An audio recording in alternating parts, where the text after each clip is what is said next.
তাকে অন্ধবিশ্বাস করতাম, ঠিক আছে। মানে এমনও সময় ছিল যে আমি সারা রাত তার সাথে কথা বলতাম, সে যা বলতো আমি তাই বিশ্বাস করতাম। তখন আমি বুঝতে পারি যে আসলে এখানে ওদের কোনো সম্পর্ক আছে।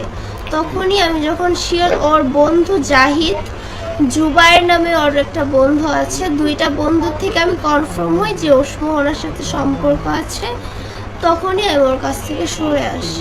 হ্যাঁ, বিভিন্ন সময় ও বলতো যে আমার বন্ধুর বোন। কাকে বলতো আসলে একটু ভাঙাই বলবেন, কাকে বলতো যে বন্ধুর বোন? মোহনাকে বলতো। প্রিন্স বাবু আমাকে বলতো যে মোহনা, নাম তো তখন আমি জানতাম না, ফেসবুক থেকে সর্বপ্রথম আমি জানতে পারি যে মেয়েটার নাম মোহনা। তখন আমি যখন জিজ্ঞেস করতাম, ওইটাও অস্বীকার করতো যে ওর নাম মোহনা না, তুমি ভুল জানো। তখন সে আমাকে বলতো যে না,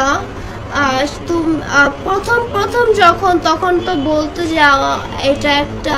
এবার প্রিন্স মামুনকে নিয়ে মুখ খুলেছে তার ৩ নম্বর বউ ইকরা। প্রিন্স মামুন যে কত খারাপ তা সাংবাদিকদের সামনে বসে সবকিছুই ফাঁস করে দিল ইকরা। প্রিন্স মামুন নাকি বিভিন্ন সময় বিভিন্ন কথা বলে ইকরার কাছ থেকে লাখ লাখ টাকা নিত।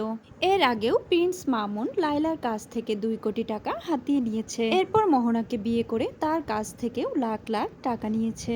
এই একজন ছেলে প্রিন্স মামুন, যে কিনা মেয়েদেরকে টার্গেট করে লাখ লাখ টাকা হাতিয়ে নেওয়ার জন্য, আর টাকা খাওয়া শেষ হলে তাকেই ছেড়ে দেয়। ইকরাকেও নাকি বিয়ে করেছে মামুন। এবার প্রমাণ সহ লাইভে আসলেন ইকরা।